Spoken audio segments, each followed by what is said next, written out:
الفاظ ہیں اس شہدائے احد والے قبرستان میں جو خطبے میں آپ نے فرمایا کہ مجھے خطرہ ہے کہ تم دنیا کے مال میں پھنس جاؤ گے، دنیا کی محبت میں ایک دوسرے کو قتل کرو گے، حتیٰ کہ تم بھی تباہ و برباد کر دیے جاؤ گے جس طرح تم سے اگلی امتیں برباد کر دی۔ تو وہی ہوا ہے، آپ دیکھو 30 سال ہی سکون سے گزرے ہیں، وہ بھی بمشکل، اور اس کے بعد کیا ہوا ہے امت کے ساتھ؟ پھر اسلام کا عروج تو نیچے ہی آیا ہے، مسلمانوں کا عروج اوپر گیا ہے۔ ظاہر ہے سپر پاور تھی، اس کا ایکسپلوژن تھا، جب بھی آج امریکہ سپر پاور ہے تو سر وہ بھی بدماشی کر رہا ہے، اس وقت ہم سپر پاور تھے، ہم بھی کسی کو کھنگڑ نہیں دے دیں۔ اور میں آپ کو بتاؤں بڑے بڑے موحدین موجود ہیں غیر مسلموں میں، اور بعض اوقات تو ان کی خدا کے ساتھ ایسی کمٹمنٹ ہے وہ مسلمانوں میں نظر آتی ہے۔ ایک بندہ کرسچن تھا، نام اس کا ذہن سے اتر گیا، یورپ میں اس نے اپنے بارے میں اس کی بایوگرافی اس نے خود بھی لکھی، بڑی زبردست بات اس میں نے اس کے اوپر پڑھی ہے، یقین کریں بندے کے آنسو نہیں رکتے، ہے کرسچن۔ وہ کہتا ہے کہ میری عمر 70 پلس ہو چکی ہے اور مجھے ڈاکٹروں نے بلڈ کینسر ڈائگنوز کر، اور میں اس دن سے خوش ہوں۔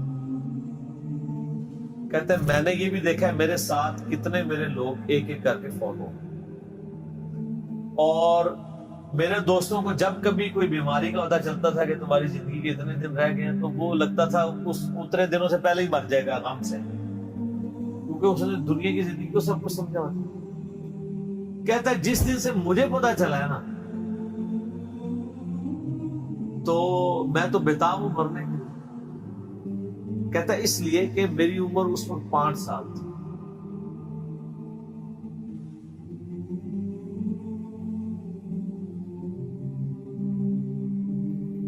جب میں نے پہلی دفعہ یہ چیز سنی تھی کہ مجھے کسی نے پیدا کیا اور اس گارڈ کی ڈیمانڈ ہے کہ میں ہفتے میں ایک دن سنڈے کا دن اس کو دوں،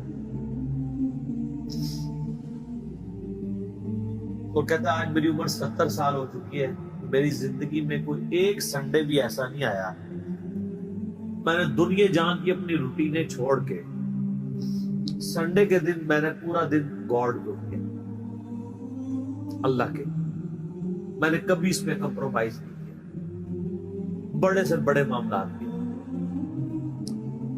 وہ کہتا ہے مجھے امید ہے کہ جس گاڈ کے لیے میں نے اتنی کمٹمنٹ کے ساتھ زندگی گزاری ہے، میں نے اس کے اوپر کسی کو کمپرومائز نہیں کیا، وہ مجھے رسوا نہیں کرے۔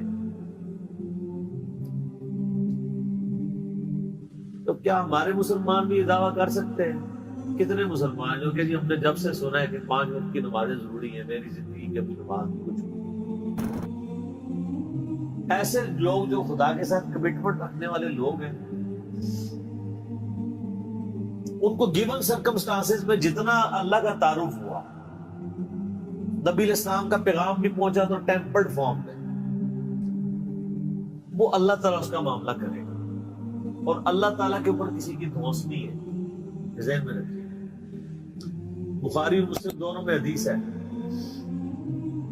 نبی علیہ السلام فرماتے ہیں اگلے زمانوں میں ایک شخص تھا جس کی موت کا وقت قریب آیا تو اس نے اپنی اولاد کو جمع کیا کہ میں تمہارا کیسا باپ تھا؟ ان کا بڑے اچھے باپ تھے۔ انہوں نے کہا اگر تم مجھے اچھا سمجھتے ہو تو میری ایک وصیت ہے، جب میں مر جاؤں میری لاش کے ٹکڑے ٹکڑے کر کے اس کو آگ لگانا اور اس کی راکھ کو ہواؤں میں اور پانیوں میں اور کھیتوں میں بکھیر دینا۔ لئن قدر اللہ علیہ،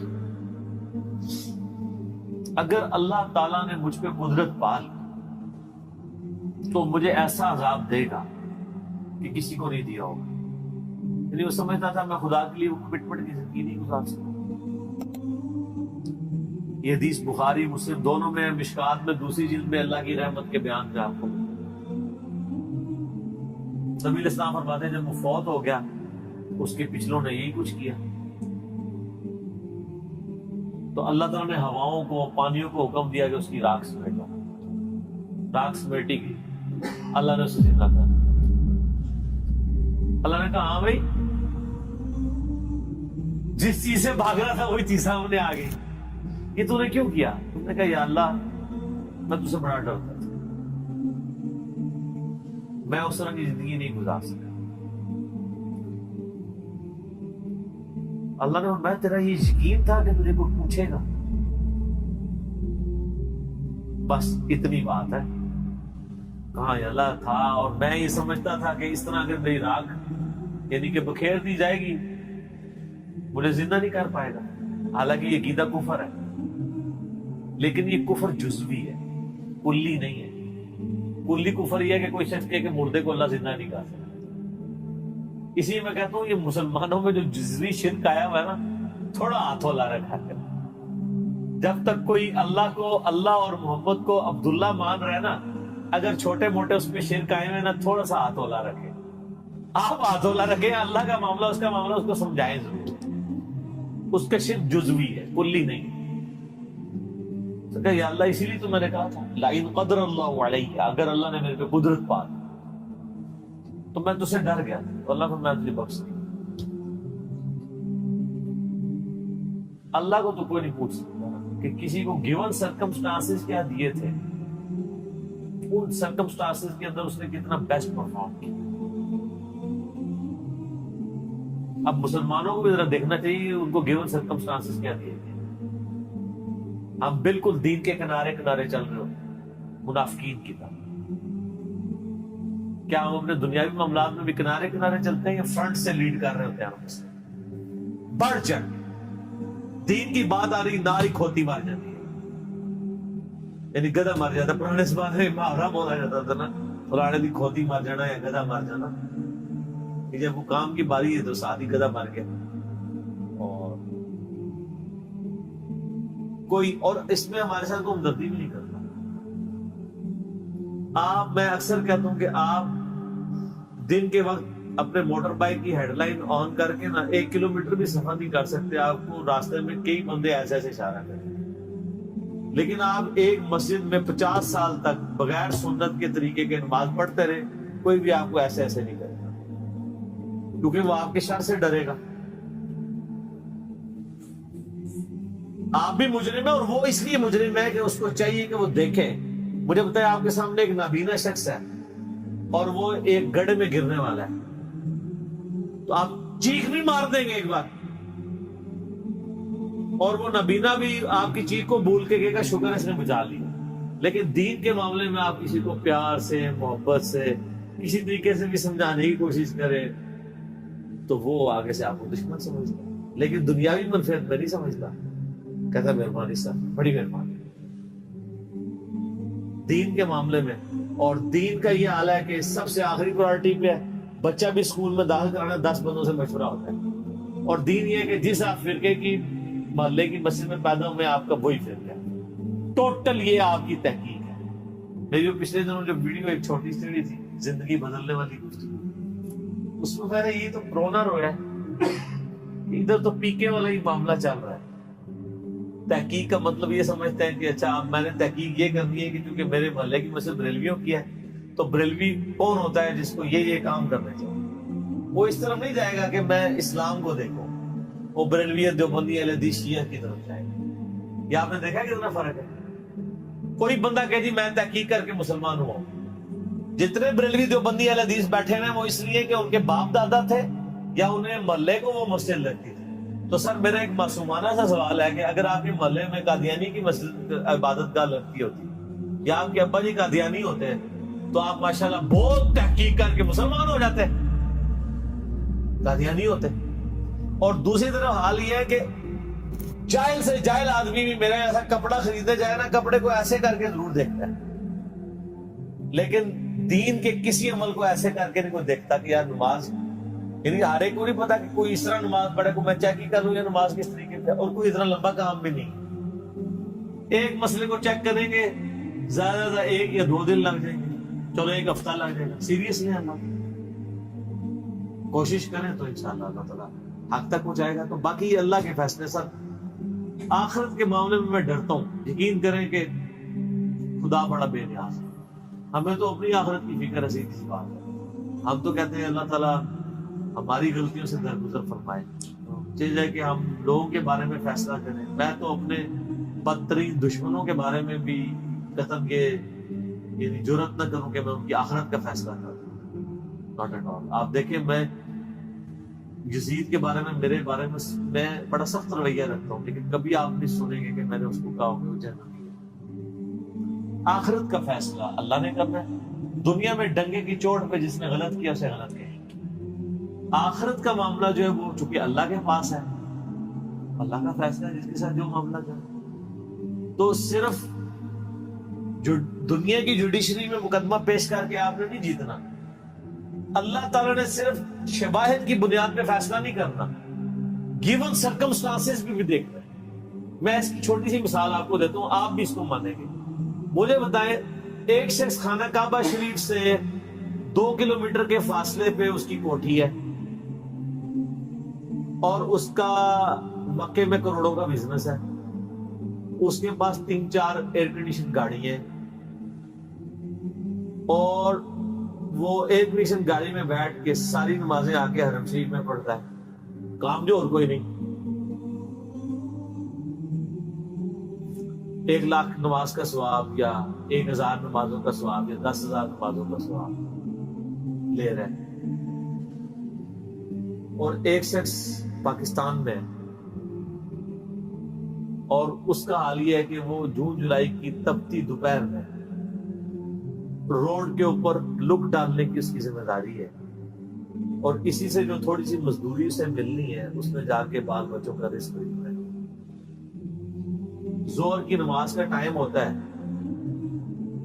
مسجد وہاں سے دور ہے، اس کی بس سواری بھی نہیں ہے، پیدل جا نہیں سکتا کیونکہ پیچھے سے نوکری سے نکال دیا جائے گا.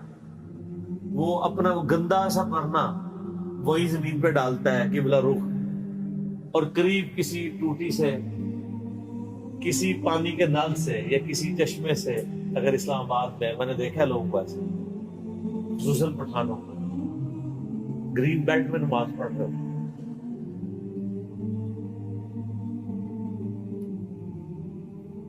اور وہاں پہ بغیر جماعت کی وہ قبلہ رخ کھڑے ہو کے نماز پڑھ لیتے ہیں. آپ یہ کہیں گے کہ اس کو 1 لاکھ ضرب 27 جماعتیں 27 لاکھ نمازوں کا ثواب مل رہا ہے اور اس بیچارے کو 1 نماز کا ثواب مل رہا ہے. میتھمیٹیکلی تو آپ کی ایکویشن ٹھیک ہے، لیکن اللہ نے تو گیون سرکمسٹانسز بھی دیکھتے ہیں. یہی وجہ ہے کہ نیکیاں تولی جائیں گی، گنی نہیں جائیں گی. گننے میں آئے تو سعودی والا پار، اور تولنے پہ آئے تو اس کی 1 نماز اس کی 27 لاکھ نمازوں پہ بھاری ہو جائے گی. جی سر، 1 روپے کے 1000 نوٹ پڑے ہوئے ہوں اور دوسری طرف 5000 کا ایک نوٹ پڑا ہوا ہو تو ورتھ کس کی زیادہ ہے؟ 1 نوٹ کی. یہ 1000 اس کا مقابلہ نہیں کر رہے. کیوں؟ اس کی ورتھ زیادہ. اللہ نے سرکمسٹانسز میں دیکھنا ہے. ایک ملٹی نیشنل میں جاب کرنے والا بندہ ایئر کنڈیشن کمرے سے اٹھ کے اٹیچ باتھ روم میں وضو کر کے بالکل قریبی ایک ایئر کنڈیشن مسجد میں جا کے نماز جماعت سے نہ پڑھے اور اپنے دفتر میں مصلی ڈال کے 2 منٹ میں فارغ ہو جائے، اس کی جماعت معاف ہو جائے گی؟ اس کی تو معاف ہو سکتی ہے جو روڈ کے کنارے یہ کر رہے ہیں، کیونکہ اس بیچارے کے گیون سرکمسٹانسز. تو اس لیے سر آخرت کے فیصلے نہ کیا، ڈر جائیں. جتنا آپ کو اللہ کا خوف ہوگا نا، آپ آخرت کے بارے میں ڈریں. حقیقت بات ہے. اور پازیٹیو رہیں. میری وائف کا میرے ساتھ جھگڑا ہی رہتا ہے. میں بہت نیگیٹو چیزیں بھی لوگوں کی آبزرو کر کے نا، جب مجھے بالکل نظر آ رہا ہوتا ہے شواہد کی بنیاد کے اوپر بھی، میں درگزر کرتا ہوں. وہ آج بھی مجھے صبح کہتی ہے ایسے کیوں ہوتا ہے؟ میں نے کہا غصہ مجھے تم سے زیادہ آتا ہے، میری طبیعت زیادہ تیز ہے. کیا اتنی تیز تو نہیں ہوگی جتنی وائف کی، وہ زیادہ ہی تیز، لیکن میری طبیعت بہت تیز ہے. لیکن میں جب یہ سوچتا ہوں کہ یار اس کو جو اللہ نے حالات و واقعات دیے تھے، اگر مجھے دیے ہوتے شاید میں اس سے بھی برا آدمی ہوتا. تو ہو سکتا ہے یار اس کو حالات ایسے ملے ہو. ساس بھی کبھی بہو تھی، ایک بہو اپنی ساس کے بارے میں اس وقت بات کر سکتی ہے جب وہ ساس بن کے اچھا پرفارم کرے اور پھر اپنی بایوگرافی لکھے کہ ہاں جی میری ساس تو یہ تھی اور میں یہ آئیڈیل ساس ثابت ہوں. اللہ کے فضل سے میں نے تو آج تک کوئی ایسی ساس نہیں دنیا میں دیکھی. وہ جب بہو ہوتی ہے نا وہ اسی وقت ہی وہ آئیڈیل ساس کی کوالٹیز بتا رہی ہوتی ہے. جب اس پہ وہ حالات و واقعات آتے ہیں تو وہ اس سے بھی ورس پرفارم کر رہی ہو. اور یہ دیکھا ہے کسی کو کہا جاتا ہے نا خدا گنجے کو ناخن نہ دے. تو شکر کریں کہ آپ گنجے اور آپ کو ناخن نہیں ملے ہوئے. اگر آپ کو ناخن ملے ہوتے ہیں تو آپ زیادہ اپنا نقصان کرتے ہیں. اس لیے پازیٹیو رکھیں, پازیٹیو ایٹیچیوڈ رکھیں. اس کا فائدہ یہ ہوگا کہ آپ اڑ اڑ کے مریں گے, آپ اچھی زندگی گزاریں گے اور آپ کے بارے میں کسی کے بارے میں آپ کے دل میں میل نہیں آئے گا. میرا ادھر جتنا ویڈیوز میں غصہ ہوتا ہے نا وہ اس لیے نہیں ہوتا کہ میں کسی سے نفرت کر رہا ہوں. میں کہہ رہا ہوں اس کی وجہ سے اتنے ہزاروں لوگوں کا بیڑا غرق ہو رہا ہے تو میں پورے پیشن سے جانتا ہوں. ورنہ جو لوگ جن کے خلاف میں نے کلپ کھلائے ہیں وہ بھی میرے سامنے آ جائیں میں ان کے بھی ہاتھ چوم لیتا ہوں. تو منافقت نہیں کر رہا ہوتا, علمی اختلاف اپنی جگہ اور کسی کی ہیومن ڈگنیٹی میں رسپیکٹ اپنی پازیٹیو رہے. بعض کا اثر کر جاتا ہے. دیکھیں نا ساتھ آپ کو نظر آ رہے ہیں, تبدیلی آ رہی گئی آ جاتی تو ٹھنڈا کر کے کھائے ٹھیک ہو گئی. اب میرے بھائیوں اگلی سورت جو ہے وہ میری فیوریٹ 3 سورتوں میں سے ہے قرآن حکیم میں. قیامت مضمر ہے جی سورت کے اندر. اس وقت امت کا سب سے بڑا مسئلہ یہی ہے. جامع ترمذی میں حدیث ہے کہ ہر امت کا کوئی نہ کوئی فتنہ ہے اور میری امت کا فتنہ مال ہے. اور بخاری اور مسلم دونوں میں حدیث ہے نبی اسلام نے اپنی وفات سے 1 مہینہ پہلے شہدائے احد کے قبرستان میں جا کے ان کی قبروں کے اوپر جنازہ دوبارہ پڑھا. 8 سال کے بعد 3 ہجری میں غزوہ احد ہوا اور 11 ہجری میں نبی اسلام کی وفات ہوئی. تو آپ نے اپنی وفات سے 1 مہینہ پہلے وہاں پہ خطبہ دیا. میں نے کربلا والے ریسرچ پیپر میں خطبہ ڈالا بھی ہوا. آپ علیہ السلام نے قبرستان میں خطبہ دیا عبرت کے لیے کہ مرنے کے بعد سب نے ادھر ہی آنا. چونکہ آپ بھی دنیا سے جا رہے تھے, آپ کو اللہ نے بتا دیا. اور حدیث کے الفاظ ہیں, عقبہ بن عامر کہتے ہیں کہ میں نے آخری دفعہ رسول اللہ کو ممبر پہ اسی دن دیکھا تھا. اس کے بعد میں نے حضور کو ممبر پہ چڑھے ہوئے نہیں دیکھا. آپ فرمایا لوگوں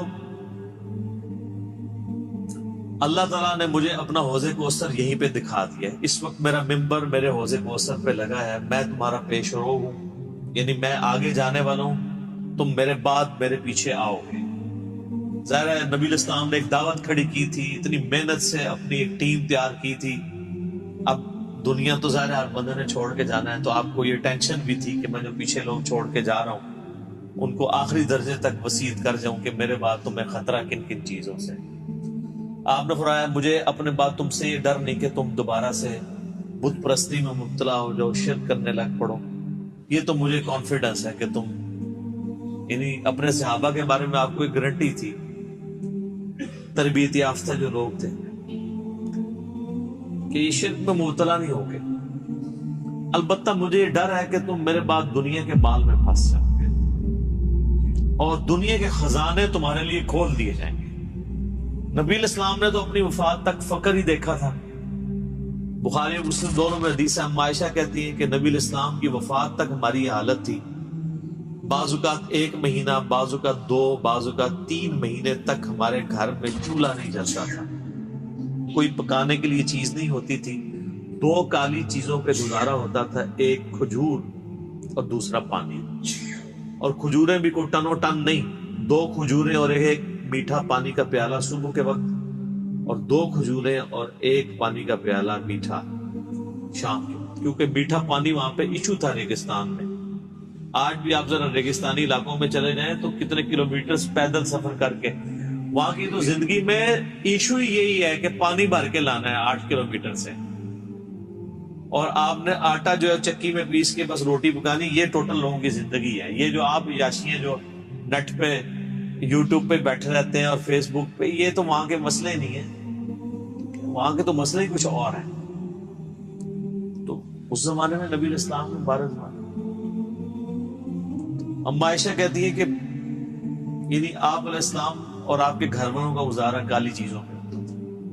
اب ظاہر نبی علیہ السلام کو ٹینشن تو تھی کہ میرے بعد جب دنیا کے خزانے کھول دیے جائیں گے تو مسلم شریف کے آگے الفاظ ہیں اس شہدائے احد والے قبرستان میں جو خطبے میں آپ نے فرمایا کہ مجھے خطرہ ہے کہ تم دنیا کے مال میں پھنس جاؤ گے, دنیا کی محبت میں ایک دوسرے کو قتل کرو گے, حتیٰ کہ تم بھی تباہ و برباد کر دیے جاؤ گے جس طرح تم سے اگلی امتیں برباد کر دی. اور وہی ہوا ہے. آپ نے 30 سال ہی سکون سے گزرے ہیں, وہ بھی بمشکل, اور اس کے بعد کیا ہوا ہے امت کے ساتھ. پھر اسلام کا عروج تو نیچے ہی آیا ہے, مسلمانوں کا عروج اوپر گیا ہے. ظاہر ہے سپر پاور تھی, اس کا ایکسپلوژن تھا. جب بھی آج امریکہ سپر پاور ہے تو سر وہ بھی بدماشی کر رہا ہے. اس وقت ہم سپر پاور تھے, ہم بھی کسی کو کنگڑ نشان دیتے. ٹھیک ہے, تو وہ ایک سپر پاور کا ایکسپلوژن تھا. اسلامی حکومتیں نہیں تھی, مسلمان حکومتیں تھی. کس کی جرأت ہے کہ وہ کہہ دے گے جو سلطنت مغلیہ کی حکومت اسلامی حکومت تھی. میرا خود تعلق مغلیہ خاندان سے ہے, میں کیسے یہ کہہ دوں؟ اللہ کو جان دینی. مسلمانوں کی حکومتیں تھی, اسلامی حکومتیں تو کوئی نہیں تھی. نہ سلطنت عثمانیہ جو ہے وہ اسلامی حکومت تھی, مسلمانوں کی حکومت تھی. تو آپ علیہ السلام کو بتا دیا گیا کہ فتنہ مال ہے. یہ صورت اسی فتنے کو ایڈریس کرتی.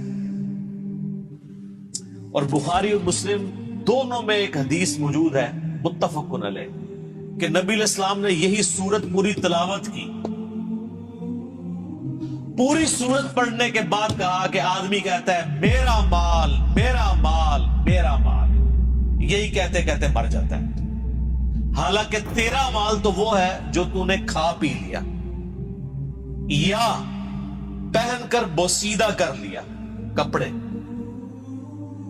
یا آخرت میں اللہ کے لیے بھیج کے اللہ کی راہ میں خرچ کر کے اپنے لیے سٹور کر لیا. یعنی جو اللہ کی راہ میں خرچ کرتے ہو یہ تمہارا مال ہے, باقی تو تیرے وارثوں کا مال ہے.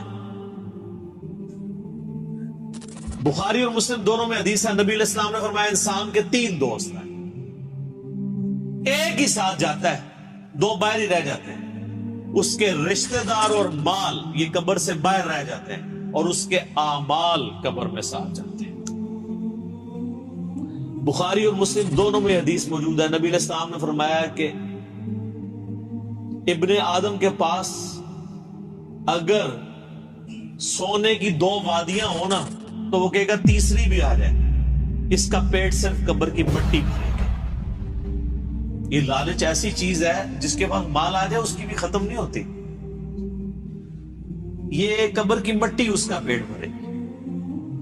یہ ساری حدیثیں بخاری مسلم ہیں جتنی میں بیان کر رہا ہوں باہر کی کتابوں سے, اور یہ تقریباً آلموسٹ 17 رکت انگیز حدیثیں میں نے مسئلہ نمبر 51 میں ریکارڈ کروائی ہیں. رزق حرام کی مذمت, دنیا پرستی کا انجام اور اس کا علاج. 11 آیات قرآن حکیم سے کراس ریفرنس کے طور میں پیش کی, جس میں نے یہ صورت بھی ڈسکس کی, اور 17 احادیث بخاری اور مسلم سے. وہ سننے والا لیکچر ہے, قبلہ صحیح کرنے والا لیکچر ہے, مسئلہ نمبر 51. تو نبی صلی اللہ علیہ وآلہ وسلم کو یہ بات پتا تھی کہ میرے بعد فتنہ کیا بننے والا ہے امت کے. تو آپ کا زہد پریکٹیکلی آپ نے پروف کیا. بخاری اور مسلم دونوں میں حدیث ہے, نبی علیہ السلام دعا کیا کرتے تھے, اے اللہ محمد اور آل محمد کو صلی اللہ علیہ وآلہ وسلم بس اتنا ہی رزق دینا کہ ان کی روح اور جسم کا رشتہ برقرار رہے. یعنی بس سانس چلتی رہے, اس سے زیادہ مجھے رزق نہیں چاہیے.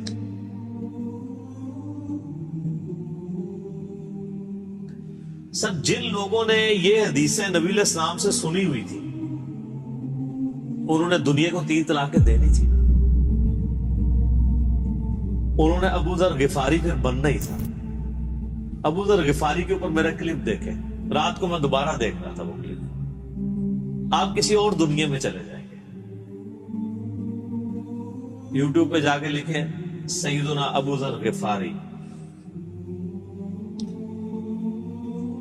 tragic life story of a true Muslim کہ انہوں نے کتنی کمٹمنٹ کے ساتھ زہد کی زندگی گزاری ہے. ایون صحابہ سے بھی وہ لڑتے تھے اس معاملے میں کہ نبی علیہ السلام کی یہ زندگی نہیں تھی جو تم گزار. اور وہ جو کچھ فورسی کر رہے تھے حضرت عثمان کے دور میں